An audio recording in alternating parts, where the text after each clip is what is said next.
DiGiGrid advanced audio hardware units all come with Wave SoundGrid Studio and StudioRack. One of the key advantages of this hardware is the ability to record at ultra-low latencies with all of your plugins active. If you're working with an iOS or a DLS and a Pro Tools I/O with no Pro Tools card, you'll see a monitor section in StudioRack that looks like this. For your plugins to be allocated to the SoundGrid DSP server built into your DLS or iOS, they need to be instantiated within Wave StudioRack.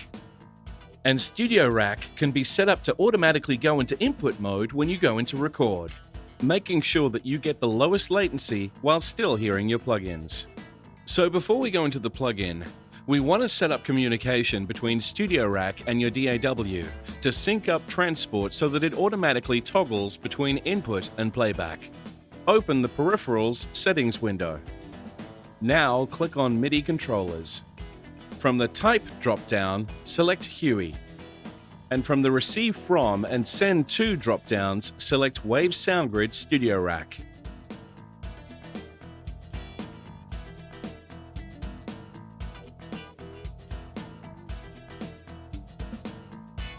Now click OK.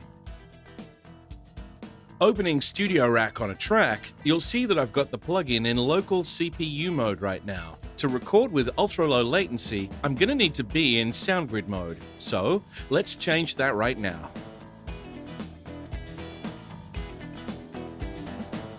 I also need to make sure that the track input and the input channels selected in the monitor section of StudioRack are the same, so that SoundGrid Studio does its part behind the scenes in the process.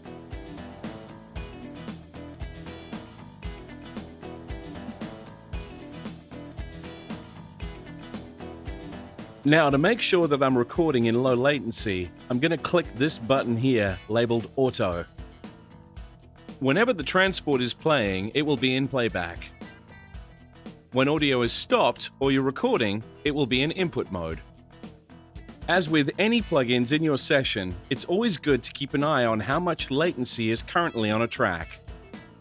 StudioRack makes that easy. Just click the arrow next to any plugin, and you'll see the plugin's latency and the latency of the entire rack of plugins in that instantiation of StudioRack.